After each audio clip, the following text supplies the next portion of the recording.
A vida além da sepultura, Ramatiz, Atanagil, Decílio Mais.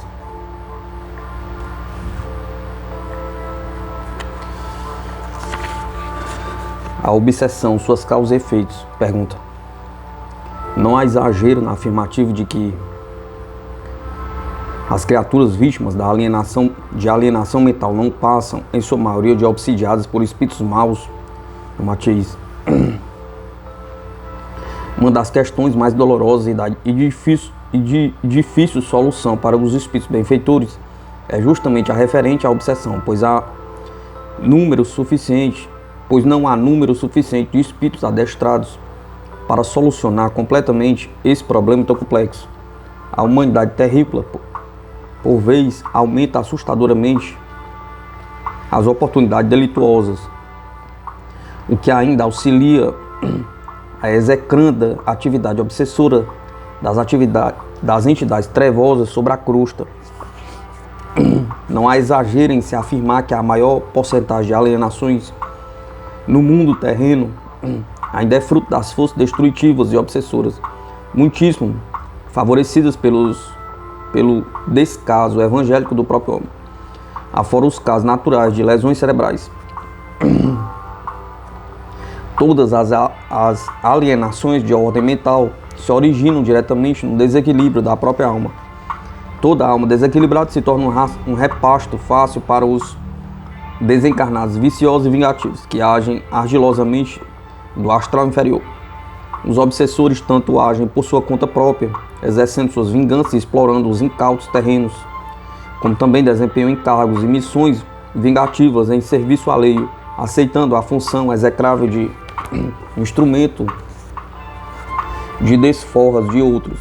Esses espíritos malfeitores revezam-se em suas próprias crueldades e vinganças, um trabalho recíproco, organizando incessante que exercem do além sobre os encarnados, contra os quais tramam as mais hábeis artimanhas diabólicas, através da orientação técnica e experimentação dos veteranos.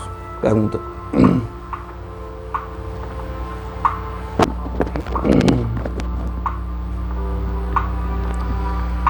Porque há falta de espíritos capacitados para atender aos casos de obsessões? Porventura seria preciso no astral algum curso especializado ou de preparo técnico para o êxito desse mister? Ramatiz. Se as próprias organizações diabólicas do astral inferior disciplinam a sua ação nefasta e possuem cursos que ministram ensinamentos astuciosos, preparando espíritos sagazes para o domínio e a exploração das criaturas débeis de vontade e escravas das paixões animais, porque o serviço do bem, que ainda é mais complexo e delicado, também não deveria possuir as suas instituições adequadas para melhor êxito de sua ação? Pergunta. Esses cursos supervisionados pelos espíritos benfeitores são algo parecido com os sistemas ou métodos usados nas escolas terrenas? Podereis nos dar algum esclarecimento a respeito? Ramatiz. São cursos de estudos inteligentíssimos e incessantemente progressivos, baseados no conhecimento avançado da anatomia e fisiologia do corpo humano e sobre as mais sutis manifestações do sistema nervoso e endócrino, a fim de se conhecerem todas as vulnerabilidades e os efeitos orgânicos que resultam nas vítimas das obsessões. Os espíritos que se devotam à cura de obsidiados tanto precisam conhecer a natureza das emissões magnéticas que podem beneficiar as vítimas das obsessões, como também as energias venenosas produzidas por esse processo vil durante um mórbido entrelaçamento entre o cérebro perispiritual e o cérebro físico. Esses cursos esquematizados por geniais cientistas siderais requerem almas corajosas e de vontade bastante desenvolvida, que aliem ainda a estas qualidades excepcionais os mais elevados sentimentos de bondade, tolerância e pureza de intenções. Em face dessas exigências fundamentais, torna-se dificílimo conseguir-se um número suficiente de equipes especializadas para neutralizar definitivamente a nefasta ação dos espíritos vingativos sobre os encarnados. É serviço de vulto que já teria desanimado completamente outras criaturas, que não possuíssem o heroísmo e a perseverança das almas benfeitoras das comunidades superiores. Quase nada se pode fazer quando tanto os desencarnados como os próprios encarnados se enleiam perigosamente nas malhas de suas paixões denegridas, permanecendo durante séculos a se vingarem reciprocamente, maniteados à mútua expiação obsessiva e atravessando existências por existência nessa dolorosa e execrável flagelação. E assim o detestável círculo vicioso prossegue. Ora, os que assumem a figura de algozes e vingadores exploram suas vítimas, certo de sua desforra. Ora, estas se compensam sugando até a última gota as forças vitais e psíquicas dos desafetos do passado. Pergunta. Mas se houvesse número suficiente de técnicos ou de servidores para atender aos casos de obsessões, solucionar-se-ia imediatamente esse problema tão doloroso no além, a Matiz. Ele não seria solucionado de modo tão rápido, porque muitas das vítimas dos algozes que se acham mútua e obsessivamente enredados pelos laços do ódio e da vingança, ainda requerem alguns lustros para que então se efetue a sua libertação espiritual. Embora a lei kármica, que disciplina todas as ações de causa e efeito para a aventura espiritual, tenha uma técnica e seja um processo inflexível na sua execução, são as próprias almas culposas que marcam realmente o seu tempo de funcionamento para a devida retificação psíquica. É de lei sideral que aquele que for afetado na Terra também nesta deverá ser desatado.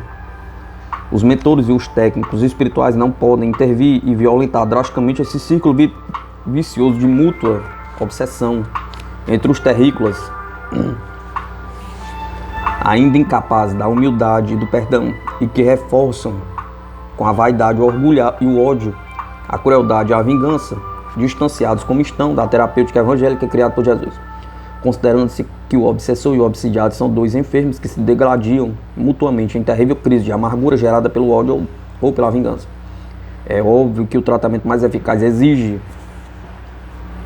que sejam drenados os tóxicos que lhes corroem a intimidade psíquica, para que depois se possa substituí-los pelo bálsamo abençoado que provém do amor e do perdão. Pergunta.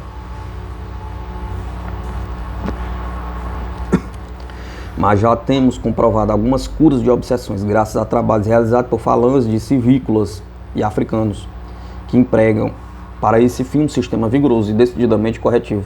Em alguns casos, apenas pela realização de 2 ou 3 desses trabalhos foram afastados obsessores renitentes que haviam alguns anos desafiavam os recursos comuns das doutrinações. O aproveitamento dessas tropas de choque no além não poderia resolver a maior parte dos casos de obsessões, reduzindo a vultuosidade de tão angustioso e complexo problema. É prematura qualquer intervenção compulsória no mecanismo da obsessão, sem que haja sido iniciada a reforma íntima e espiritual, ou do obsessor ou do obsidiado. Por isso seria o mesmo que tentar afastar as moscas de um prato com mel que está ao seu alcance. A retirada obrigatória do espírito obsessor de junto de sua vítima não resolve problemas obscuros, cujas raízes podem estar fixadas há muitos séculos.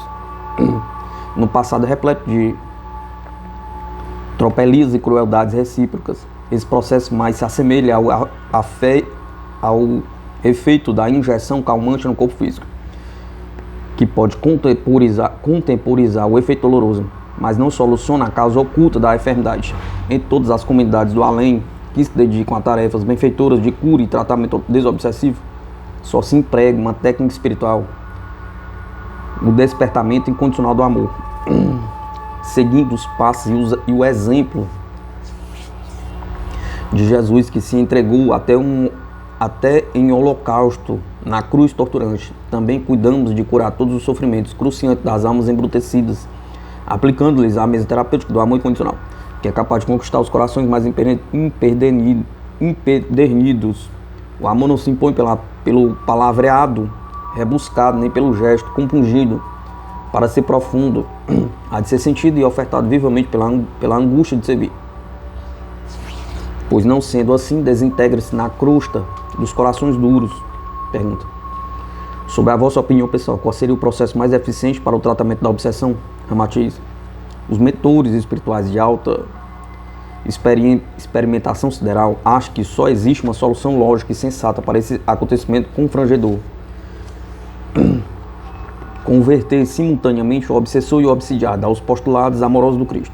Como já disse, pouco adianta afastar espíritos perseguidores e impedi-los de se aproximarem de suas vítimas, pois esse processo violenta, mas não soluciona a execução da lei de causa e efeito.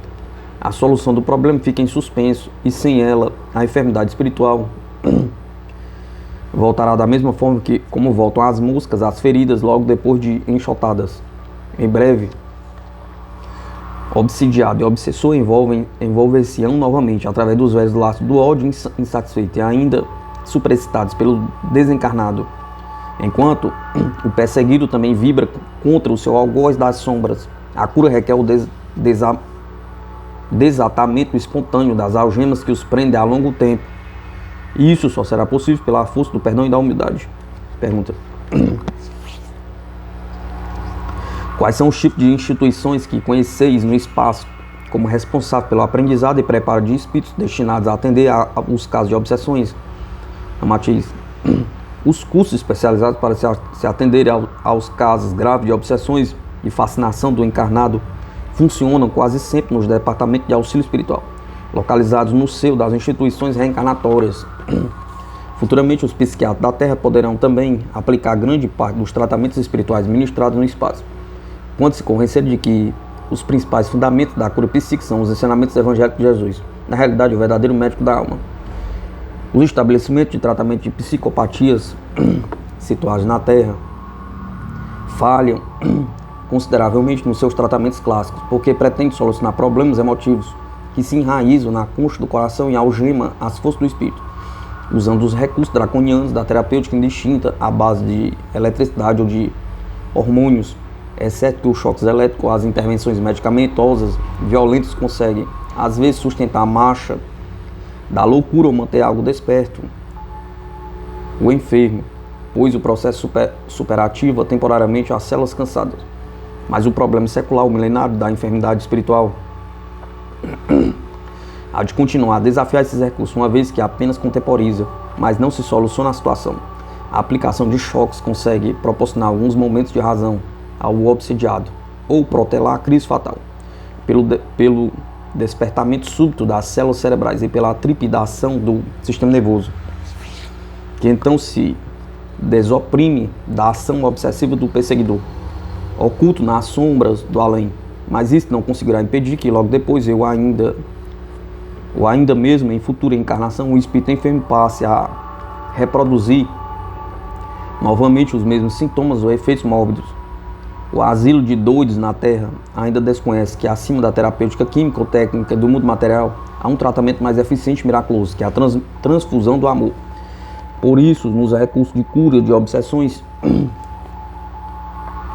que funcionam nas comunidades astrais, embora os alunos se devotem a avançado conhecimento psicológico, espiritual e científico transcendental, primeiramente cuidam de todos os anelos superiores do sentimento do espírito imortal, para que o êxito da cura das enfermidades psíquicas seja melhor conseguido pela terapia elevada do amor. Pergunta: é evidente que o mais obstinado em manter esse círculo vicioso é sempre o obsessor livre no astral, não é assim? Não lhe cumpria ceder em primeiro lugar, uma vez que está ciente da imortalidade e das futuras consequências dos seus atos. Matiz: nem todos os obsessores têm consciência de suas tarefas nefandas ou vingança impiedosas. Muitos deles não passam também de loucos ou desesperados, que se agarram vigorosamente à vítima indefesa, como o parasita adere ao caule da árvore em crescimento, atendendo ao sagrado direito de tentar a sua sobrevivência. A esses espíritos é melhor que seja dado o tratamento do amor e da ternura espiritual, aliviando as suas dores acerbas, as torturas psíquicas, muito antes de se pretender enxotá-los junto dos invigilantes encarnados que os atraem continuamente pelos seus próprios vícios e ociosidade espiritual.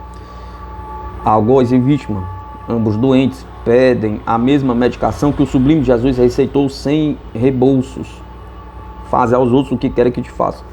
Pergunta: como poderíamos compreender mais claramente esse roteiro de estudos estabelecido pelos cientistas siderais no além para o serviço de cura de obsessões? Matiz: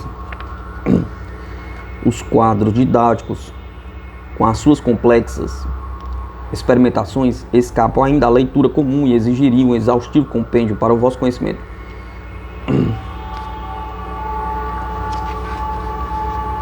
E com isso ultrapassaríamos o tempo e os objetivos dessas singelas comunicações. Já na Terra, uma literatura mediúnica que fornece elucidações a respeito e indica as preliminares mais eficientes para a solução desses problemas.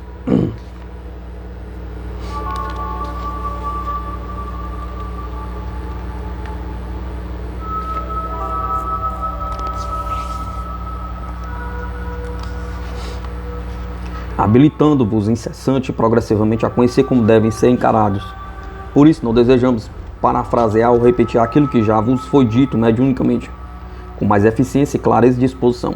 Os espiritualistas encarnados que pretenderem lograr êxito na solução dos casos de obsessão precisam conhecer melhor os principais sistemas orgânicos que constituem o corpo físico, bem assim se especializar no conhecimento da complexa fisiologia do perispírito. É necessário que se investigue atenciosamente todos os fenômenos que durante as obsessões provocam a desarmonia entre o veículo físico e o perispírito. Na possessão completa em que o algoz e a vítima se entrelaçam por meio de inextricável rede fluídica, construindo a ponte ou o elo responsável pela troca recíproca de sentimentos, emoções, pensamentos e impulsos psicológicos. Não basta localizar o acontecimento apenas no quadro patológico da obsessão já conhecida, mas é preciso que sejam identificadas perfeitamente as inúmeras sutilidades e diferenças psíquicas pessoais, que variam sempre de caso para caso, embora aparentemente semelhantes entre si. Cada processo de obsessão apresenta um conjunto de manifestações individuais distintas, porquanto cada alma é um mundo à parte, oferecendo reações diferentes entre todos os espíritos. Daí, pois, a necessidade de se aliar ao sentimento amoroso, fundamental, o conhecimento científico, embora na cura espiritual o saber ou a técnica no agir sejam fatores secundários ao sentir, que encerra a técnica de amar e servir. Pergunta: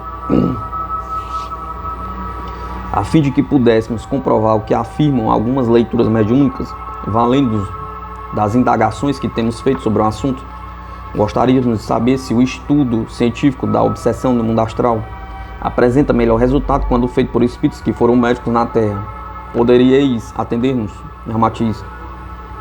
Evidentemente, os melhores trabalhadores que no mundo astral se dedicam ao tratamento de obsessão são justamente aqueles que ainda conseguem unir os seus elevados sentimentos ao tirocínio médico sensato, que cultivaram com devotamento na Terra.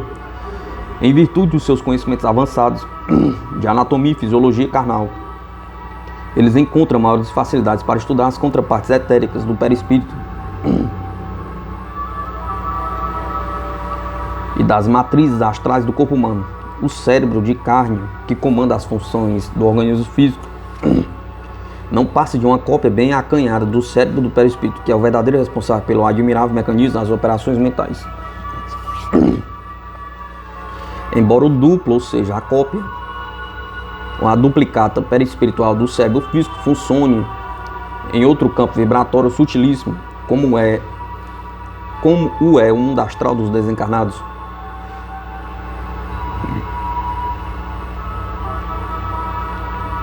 ele possui contornos e detalhes ainda mais perfeitos e precisos que os do cérebro do homem encarnado. Por isso, o médico ou o homem que conhece satisfatoriamente a anatomia e fisiologia do corpo humano se integra com mais facilidade nos recursos de anatomia perispiritual, tornando-se mais competente para operar e servir no campo das obsessões. O cérebro do perispírito, embora estruturado com substância sutil, também se apresenta com os dois hemisférios característicos e sucados pelas circunvoluções tradicionais, configurado pelos lobos, convenientemente separados entre as fissuras da massa encefálica.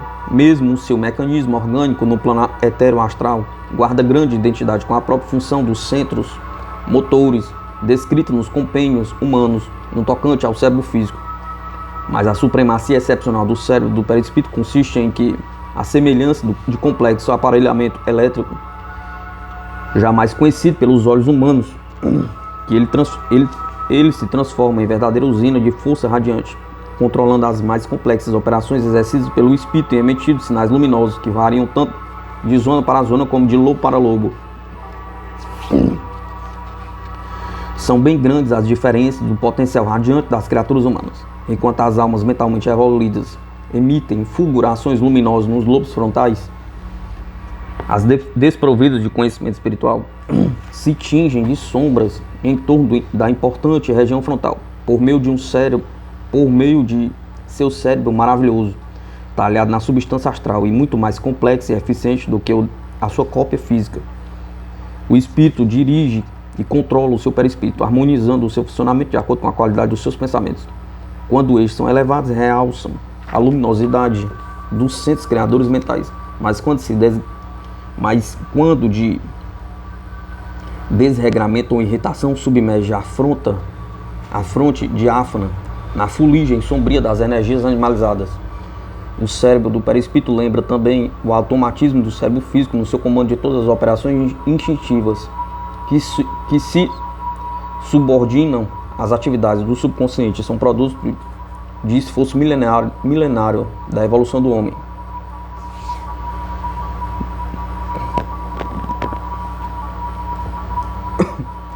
Em face de sua complexidade e pelo fato de sobreviver à dissolução do cérebro de carne, é sempre o instrumento mais lesado em qualquer acontecimento psíquico daninho.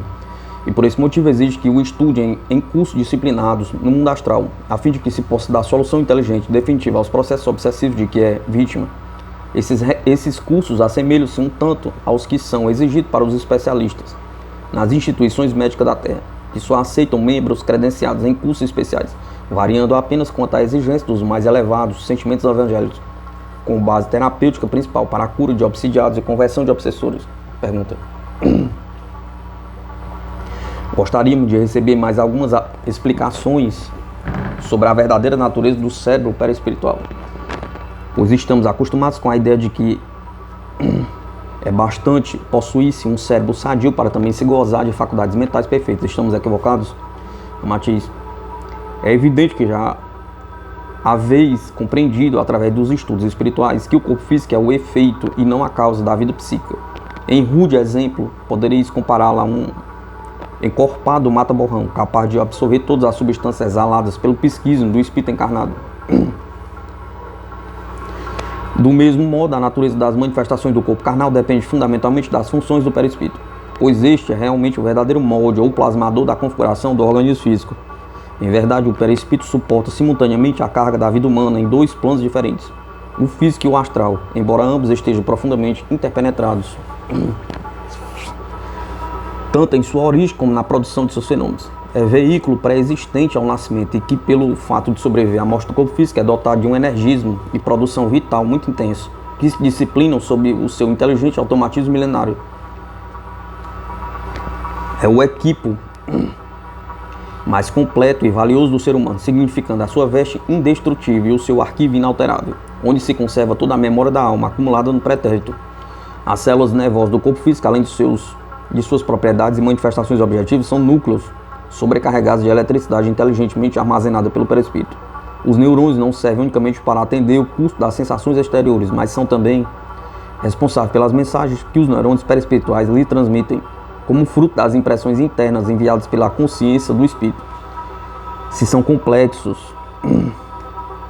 os elementos físicos classificados pela ciência, e que no cérebro carnal funcionam à semelhança de interruptores, fusíveis, condutores e condensadores e osciladores constituídos pelos plexos, agrupamento de glândulos nervosos e filamentos neurocerebrais na área do sistema nervoso. Muito mais importante e complexos são eles quando se referem ao cérebro do perispírito. Isso significa a admirável estação radiofônica, submissa ao serviço da mente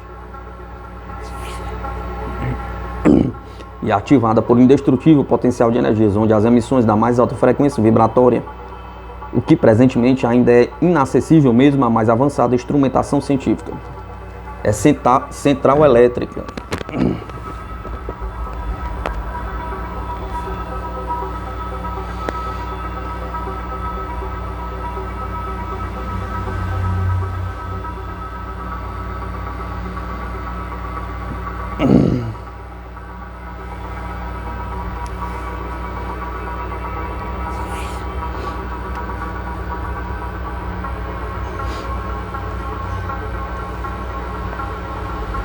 É central elétrica.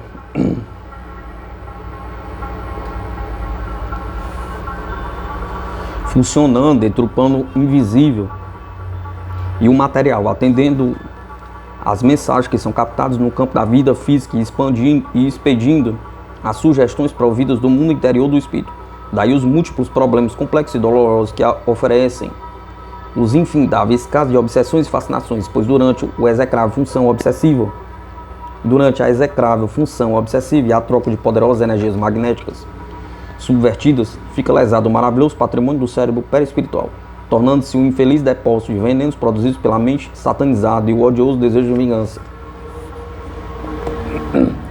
É por isso que as instituições astrais devotadas ao serviço de desobsessão estuda-se o assunto desde a mais diminuta interferência mental, que varia potencialmente em cada obsessor, quando atua sobre a região cérebro-nervosa de suas vítimas. Na realidade, o cérebro do obsessor casa-se ao cérebro da vítima, sob o efeito da mais degradante simbiose, e por isso o tempo de cura varia para cada caso, tanto quanto tenha sido a intensidade vibratória da influência maligna produzida pelo entrelaçamento dos perispíritos de algoz e do obsidiado. Pergunta: como nos informastes que os espíritos devotados às tarefas de desobsessão devem conhecer satisfatoriamente os segredos da psicologia humana, perguntamos: não basta o conhecimento técnico do perispírito para se dispensar a necessidade de pesquisa do fator psicológico? Ramatiz: se até os próprios espíritos malfeitores do astral inferior criam curso de psicologia humana para se tornarem exímios identificadores das vulnerabilidades dos encarnados, seria bastante incoerente que os benfeitores espirituais desprezassem tal recurso, optando só pela técnica e pelo cientificismo das relações do perispírito com o corpo físico. Trata-se de valioso e apurado estudo, imprescindível ao trabalho desobsessivo, para melhor se apurarem os sintomas psicológicos negativos, afins às manifestações da preguiça, cupidez, vaidade, orgulho, avareza, luxúria, ciúme, crueldade ou hipocrisia, que ainda se conjugam perigosamente ao cabedal de vícios que completa a escravidão do ser humano, ao pelourinho de sua própria desgraça. Servindo-se desse potencial de forças negativas do homem encarnado, os perseguidores das sombras operam com êxito e formam elos favoráveis para servir de algemas lançadas do mundo invisível sobre o mundo carnal. Normalmente o homem obsidiado é a criatura que amplia os seus defeitos a um vício de origem que já dormitava potencialmente na sua intimidade psíquica e que eclode voluptuosamente sob o convite e desejos subvertidos do comando metistofélico dos espíritos obsessores. O vocábulo obsidiado encerra uma definição de sentido mais amplo, pois também define que já se encontra dominado por um desejo veemente, uma ideia fixa, ou é vítima de impulsos violentos e incontroláveis. O estado obsessivo pode ser proveniente da angústia implacável do homem para obter a todo custo um cargo público, um posto de destaque nas esferas sociais ou artísticas, da cupidez insofreável pelo prestígio político, a cegueira pela fortuna fácil ou a escravidão de uma paixão indomável, o desgoverno psíquico, a teimosia incessante para se possuir algo a qualquer preço, também cria o estado obsessivo, diferindo apenas da obsessão espiritual, pelo fato de que são os objetos, as ambições ou as sensações mundanas ou desagradáveis que então são tomadas como entidades obsessoras, até que, por fim, se forma o alicerce tão desejado para a eficiente e solerte invertida dos perseguidores e gozadores das sombras. Pergunta: podereis nos dar algum esclarecimento mais objetivo do assunto? Ramatiz: que é o fumante inveterado, senão o obsidiado pelo fumo, o alcoólatra pelo álcool e o transviado pelos entorpecentes? Há mulheres que exaurem as rendas copiosas de seus esposos para o culto exagerado e obsediante do luxo e da vaidade pessoal. Certos homens extinguem a própria fortuna obsidiados pelo amor próprio ou pelo desejo de ganhar alguma ação judicial imperpetrada por qualquer banalidade ofensiva às suas convicções de honra e tradição da família. Criaturas fortes, sadias e libertas de preocupações aceitam o jugo obsessivo da preguiça, esquecidas de empreender movimentos que dinamizem a alma no socorro à infelicidade alheia. Homens sensuais cercam-se de bens, mas colocam a fortuna à disposição do prazer genésico, esquecidos de que se só atende à exigência do corpo, atrofiam a vitalidade psíquica. Que é tudo isso, senão várias formas de auto-obsessão?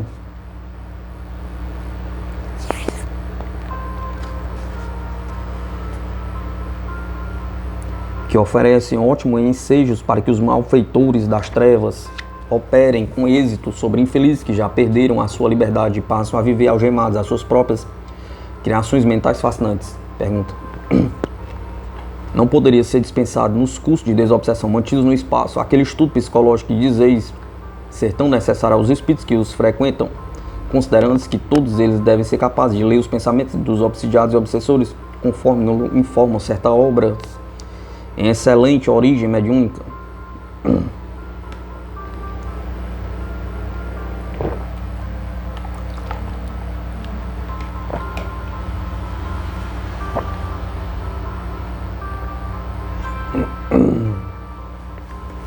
Matiz. Se assim fosse, também não haveria necessidade de que os espíritos diabólicos das sombras frequentassem curso de psicologia humana para rebuscar as válvulas das debilidades espirituais das futuras vítimas de suas torpezas e vampirismos. Inúmeras contradições e sutilidades psíquicas que escapam à percepção do espírito encarnado. Os astutos das trevas conseguem explorar tão sorrateiramente que só depois de sua desencarnação é que se consegue avaliar com indizível espanto o seu trabalho. Trata-se de estados íntimos tão dissimulados no recesso do psiquismo humano que somente não os ignora um homem dotado de profundo senso de autocrítica espiritual muito aguçada. O homem terreno, pela sua grande ignorância espiritual, ainda é muito influenciado pelo meio em que habita e a qual se apega com excessivo prejuízo para a sua futura libertação. Ele vive no cenário da terra, algo hipnotizado pelos seus interesses egocêntricos e paixões violentas. Encara-se nas grades das prisões econômicas para cercar-se de bens que terá de abandonar à beira do túmulo, ao mesmo tempo que fica algemado ao sentimentalismo que o liga egoisticamente à parentela consanguínea. Raras criaturas se decidem pelo reino do Cristo, tentando se libertar das formas do mundo material e reconhecer que a verdadeira família é a constituída por toda a humanidade. E como um homem terreno ainda possui em sua estrutura psíquica fragmentos de todos os vícios e vulnerabilidades perigosas provindas de sua herança animal, fragilmente reprimida pelas leis sociais, torna-se um débil instrumento que, habilmente explorado, pode materializar na crosta a vontade pervertida dos espíritos inferiores. Pergunta. Que ideia poderíamos fazer desses cursos de psicologia humana frequentados pelos espíritos das sombras? Matiz.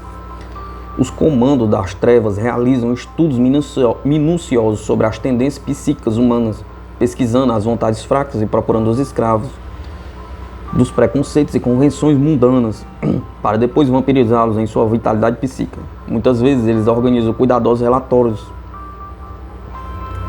das prováveis vítimas a serem obsidiadas, examinando todas as suas reações nos campos de sua manifestação física e natureza moral de suas reflexões inferiores. Assim, não lhes custa muito descobrir um desejo mais vigoroso ou imprudente, que possa servir como um detonador psíquico, procurando para a concretização dos seus objetivos sombrios. Esse desejo muitas vezes palpita como um ideal oculto ao amago da futura vítima, podendo ser uma ansiedade permanente por algum objetivo de auto-exaltação perigosa na esfera social, política ou no comando da vida, disfarçando talvez uma vaidade exuberante ou um orgulho implacável. É algo persistente que domina pouco a pouco a criatura e supera todos os demais desejos e objetivos acidentais. Desenvolve-se repeticiamente a revelia do seu próprio portador. Quantos tiranos, caudilhos, magnatas desonestos e vultos arbitrários e vultos atrabiliários da história viram-se alcançados rapidamente as posições mais perigosas ou prestigiosas do mundo, apenas porque descobriram a sua força, o seu desejo vigoroso, oculto no subjetivismo da alma, e os atiçaram à medida que se forma o clima eletivo para a sua eclosão definitiva. Pergunta. De que modo atuam os obsessores à procura desse desejo fundamental em cada criatura vítima de sua atenção malévola? Matiz.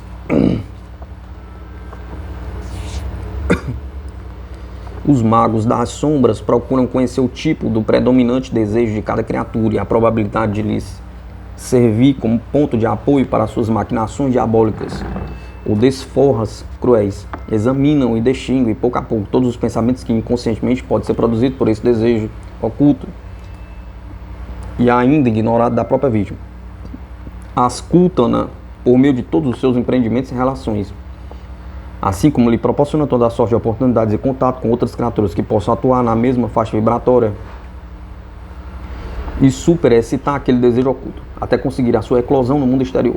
A vítima vai despertando lentamente ao tomar conhecimento objetivo de sua excitação íntima, que, embora vaga, é uma força condutora tentando orientar-lhe os passos para algum ideal, realização ou programa absolutamente afim de sua índole.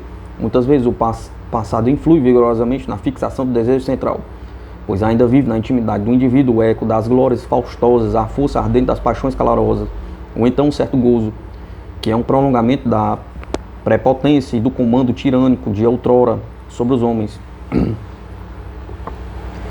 Quando o espírito já alimenta propósitos melhores na atual existência, mas ainda é alvo do interesse das sombras, para que não repila com veemência o seu desejo central, que pode se chocar com a moral já condicionada aos seus projetos, os obsessores buscam enfraquecer-lhe as defesas, criando ensejo de gozo e facilidades que de início não passam de atrações algo inofensivas e, quando muito leves, pedacinhos comuns a toda a humanidade.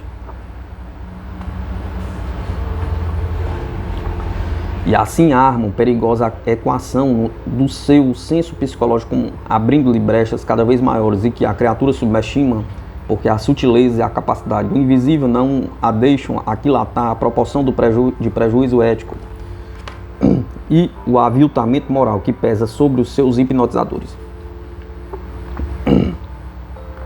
É caso de certas criaturas que iniciam inocente jogatina no lar, sem interesse utilitarista ou intenção subversiva, mas gradativamente se condicionam ao vício, sem se aperceber disso. De um simples passatempo inofensivo e enquadrado na moral das criaturas, nessa paixão viciosa pela ilusão das cartas, que pouco a pouco lhes rouba o senso de comando consciente e produz superexcitação da febre do jogo, capaz de levá-las aos piores desatinos, mas a queda pode ser de modo tão milimétrico e despercebido que as vítimas da paixão do jogo não avaliam a metragem que já percorreram na descida de um abismo que já as separou da ética moral, que lhes servia de garantia espiritual e sensata no mundo.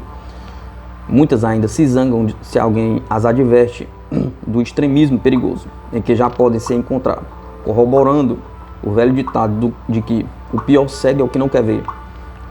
Igual processo se efetua sob a direção dos espíritos malfeitores, sobre aquele que eles pretendem fascinar para conseguir as suas realizações diabólicas.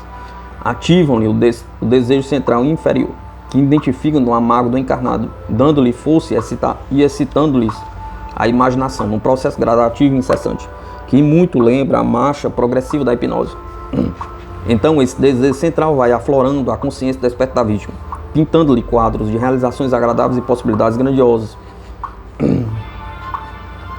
e avivando-lhe o campo emotivo sob perigoso narcisismo, até que o trabalho das trevas consiga alimentar no terreno da alma a grande paixão oculta, que será doravante o motivo da fanática sedução.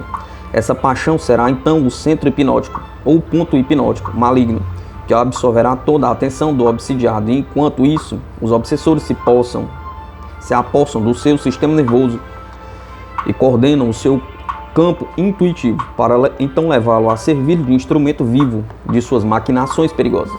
Em verdade, os trevosos nada mais fazem do que explorar qualquer paixão, vício ou capciosidade oculta da criatura, que na forma de desejo central predominante seja o mais indicado para o cultivo na forma de paixão incontrolável. Pergunta. Em face da complexidade do assunto, rogamo-vos mais alguns esclarecimentos sobre a natureza desse desejo central que serve de base tão sólida para o êxito das obsessões. Podereis atender-nos? Matiz.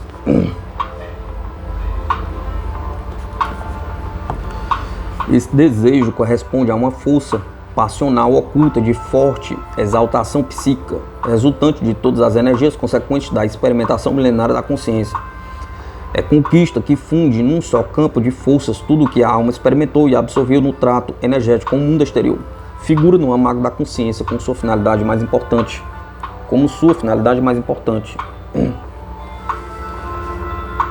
Que supere todos os demais desejos e ações que não vibrem com esse desejo central. Mas ele tanto pode ser o fruto de más raízes que a consciência espiritual lançou para o fundo do seu psiquismo, como pode ser também um oceano de energias represadas que, a romper as suas comportas, podem acender as mais sublimes luzes messiânicas a favor da humanidade. No subjetivo do ser, esse desejo vai fazendo a sua investida lenta, mas tenaz, porque não é força estável, mas sim energia inquieta, à procura da expansão e domínio. Em alguns seres, a sua eclosão pode cessar quando atingidas as bordas da vaidade pessoal, em consequência de posses econômicas ou posições sociais comuns à vida epicurista, quiça no orgulho pessoal dos cargos e gloriolas políticas. Embora sem grandes expansões notórias, em outros, porém, é força perigosa que, ao eclodir, transforma as instituições clássicas do mundo e subverte as leis tradicionais, impondo programas tirânicos, o Fausto ou a rapinagem que sacrificam o gênero humano. Mas na alma superior, o desejo central, embora ainda indefinido, expande-se com um potencial de reservas abençoadas e produz as grandes renúncias e os iluminados guias da humanidade. Francisco de Assis, quando sentiu aflorar a força íntima do seu desejo central, consumiu-se no desempenho do serviço amoroso aos infelizes. Jesus, dominado pelo mesmo impulso oculto, transformou-se num vibrante instrumento vivo de heroísmo e amor, cujo potencial energético exudou-se em torno da cruz do martírio a favor da felicidade do homem. O desejo central desses sublimes seres recebeu o alento das hierarquias angelicais, enquanto que nos grandes tiranos ou flagelos da humanidade o alento partiu do poder das trevas.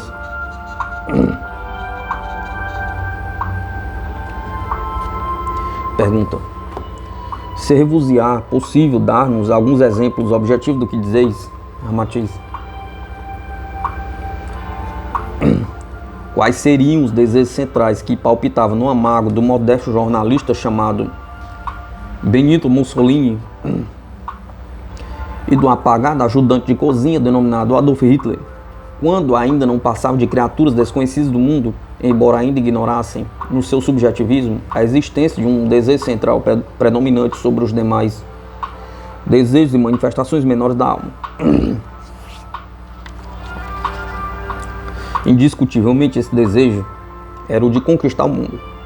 E isso se comprova facilmente, pois assim que se formou neles o clima psicológico favorável à sua eclosão, foi justamente o desejo central de conquista e domínio do mundo que os obsidiou definitivamente. Os espíritos diabólicos que procuravam almas simpáticas a fim de levar à guerra o mundo terreno e mantê-lo submisso às suas influências, fazendo dele um campo subversivo para a sua nutrição desregrada, anotaram, protegeram e estimularam o perigoso desejo central de Hitler, Mussolini e outros, conseguindo transformar essas criaturas em turbulentos instrumentos da última hecatombe mundial.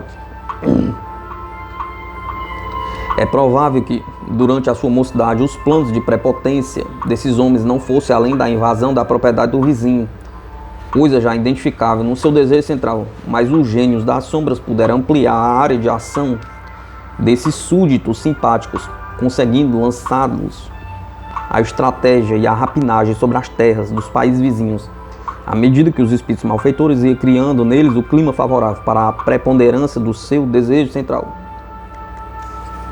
Também solapavam a sua resistência moral, condicionada no mundo, até poderem cegá-los pela sua paixão de conquista, tornando-se êmulos dos grandes assaltantes da história. Feito isso, foi-lhes fácil extinguir todos os seus últimos escrúpulos, pois em breve invertiam os conceitos do direito humano e das leis pacíficas, substituindo-os por uma legislação à base de canhões e bombas e homicidas. E quando a força oculta que lhes modelava todos os gestos e planos veio completamente à tona, rompendo todas as barreiras da ética e bondade, o modesto cabo do exército alemão se transformou em Führer e o inquieto jornalista se transvestiu de Dulce. Na realidade, era o próprio desejo central que adquirira personalidade e viera a se manifestar à luz do ambiente material. Os comandos das sombras puderam exultar pela sua astúcia, realização e pelo êxito infernal, pois exumando o desejo central subvertido daqueles marionetes vivos, puderam produzir a brecha inicial e dar vazão à enxurrada sangrenta que também passou a ser alimentada por outras almas vibrando em simpatia com as trevas. Alcançados os fins de morte, desespero, miséria e luto, os chefes negros do além abandonaram seus tolos médiuns beliciosos à mercê da justiça, da lei do karma, tirando-lhes todo o apoio e deixando-lhes morrer estúpida e ingloriamente na colheita dos resultados do seu próprio desejo central pervertido. Há muito tempo o desejo central despertado violentamente num jovem militar da Macedônia, transformou-se em Alexandre Magno. Posteriormente, retornando o mesmo espírito à matéria, o desejo central ainda o conduziu à figura de César, outro grande general. Enfim, pela última vez, reeditou-o como Napoleão Bonaparte, para que se pudesse erigir na terra um império de vaidade humana. No entanto, esse mesmo desejo central, operando de maneira inversa, primeiramente edificou Samuel, o profeta puro, retornando também o mesmo espírito à terra, plasmou-se na figura suave de João Evangelista, que mais uma vez voltou a iluminar a superfície do orbe, como Francisco de Assis, que invadiu os corações humanos, também erigiu um império, porém de amor e de glórias espirituais. Pergunta: podeis nos explicar mais objetivamente o que se compreende por um centro hipnótico ou ponto hipnótico, ao qual tendes aludido a Lourdes como sendo a base principal do êxito para o mais fácil comando dos obsessores sobre os obsidiados? Ramatiz. Verificamos que vos equivocais na pergunta, pois não é o centro hipnótico que serve fundamentalmente ao obsessor para comandar suas vítimas. O obsessor aproveita a ocasião em que sua vítima cria um centro hipnótico, ficando por isso hipnotizado pela vaidade, por um perigoso vício, ou tentação ou pecado, deixando o campo aberto para ser obsidiada facilmente. E então trata o obsessor de agir não no centro hipnótico que ele cria, mas sim no espírito da vítima escolhida. É como se uma mulher se postasse por longo tempo à janela de sua casa, entretida em palestra com alguém ou com as futilidades da rua e os gatos, penetrando na cozinha, roubando-lhe os peixinhos que ele ia preparar para o jantar. Na hipnose comum, o hipnotizador procura conduzir o sujeito a fixar toda a sua atenção no objeto, num ponto, num acontecimento ou mesmo uma evocação subjetiva, procurando distraí-lo ao máximo, a fim de poder criar o ponto hipnótico, ou mesmo o centro hipnótico, que deve se tornar o tema convergente da mente do hipnotizado. Pouco a pouco o paciente se entrega ao sono hipnótico, influenciado pela incessante sugestão do hipnotizador, ou por qualquer odor característico, ruído monótono ou música sonolenta, ou mesmo por se submeter voluntariamente à sua ação e vontade. O hipnotizador algema-lhe a consciência objetiva e o segrega do cárcere construído pela incisiva sugestão mental, mas deixa em liberdade o comando motor e psíquico das atividades subconscientes do corpo, que reside na zona instintiva sediada na região central, na região cerebral. Então se aposta da região provisoriamente desabitada do seu sujeito, a qual Freud classificou habilmente como sendo o porão da individualidade. Por meio dessa região submissa atua a vontade do hipnotizador, que então desata o seu mecanismo psicofísico, produzindo-se os fenômenos térmicos, as reações instintivas, os choros, os risos, as simples mudanças de novas sugestões mentais, cenas estas muito comuns nos teatros terrenos,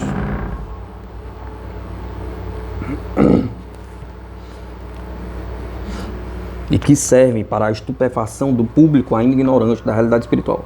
Como todos os acontecimentos ocorridos com a criatura no pretérito, encontram-se normalmente registrados em sua memória etérica, constituindo a bagagem do passado. Os hipnotizadores conseguem que se reproduza as rixas, os prazeres, atitudes e reações emotivas que seus pacientes tiveram na infância longínqua, e que, reproduzidos em um corpo adulto, tornam-se caricaturas ridículas que divertem um público festivo. No entanto, assim que o paciente desperta e o seu espírito retorna à posse da região do córtex cerebral motor na zona intermediária do cérebro, ajustando-se o comando dos seus sensos sensoriais, e focaliza outra vez na habitual figura comum do ao meio presente. Na verdade, o seu espírito não se afastou do comando central, apenas distraiu-se, atraído pelo seu centro hipnótico, tal qual a mulher do nosso exemplo, que por se distrair demais a janela, não notou o roubo na cozinha. Eis a função importante do centro hipnótico, ou ponto hipnótico, que serve para distrair e desviar a atenção do dono do corpo físico, enquanto o hipnotizador serve-se à vontade do equipo neurocerebral, com seu cortejo passado e os automatismos instintivos. Pergunta: podereis agora nos explicar de que modo é criado esse centro hipnótico pelos hipnotizadores da Terra, dominando completamente o sujeito nas experiências de hipnotismo? Matiz: não vos esqueçais de que, à maneira de um médico especialista, estamos apenas dando exemplo de como os espíritos obsessores, além de comandar a operação obsessora, exploram os pacientes por meio de seus conhecimentos psicológicos. Entretanto, para satisfazer ao vosso desejo, lembramos-vos de que alguns hipnotizadores, promovendo certa intimidade com seus pacientes, procuram criar neles o ponto hipnótico, para em seguida fazê-los dormir, incentivando-os a isso por meio de qualquer ponto vulnerável do gosto ou preferência dos mesmos, enquanto alguns pacientes adormecem facilmente sob a execução de sua melodia predileta. Outros entontecem pela descrição viva de cenas agradáveis, pela fixação mental de uma estrela, de uma rosa ou de um ponto brilhante do recinto. Durante o sono hipnótico, alguns pacientes são convencidos pelos seus hipnotizadores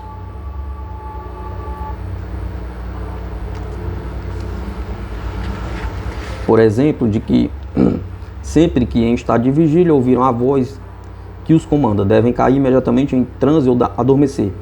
Entre os hipnólogos, essa técnica é conhecida como a chave hipnótica, ou a criação de um clichê mental que fecha as portas do consciente do paciente, que assim cai em hipnose em qualquer local e a qualquer momento. Logo em seguida, ao ser pronunciada a palavra combinada e dentro de um prazo determinado. Os odontólogos que se dedicam à hipnodontologia costumam combinar essa chave com seus pacientes mais sensíveis e as renovam intermitentemente, a fim de se evitarem gastos de tempo e de energia psíquica que seriam precisos para recomeçar cada vez a hipnose destinada ao tratamento dentário. Basta isto para que depois eles adormeçam instantaneamente, quando se encontram sob o tratamento combinado. Isto exposto, não vos será difícil perceber qual o processo de obsessão empregado pelos espíritos maquiavélicos do além, pois é bastante para isso que crieis a hipótese de que um hipnotizador terreno fosse um obsessor interessado em fascinar um cliente por meio de um ponto hipnótico previamente explorado. A vida além da sepultura. Ramatiz, Atanajuda, Decílio Mais.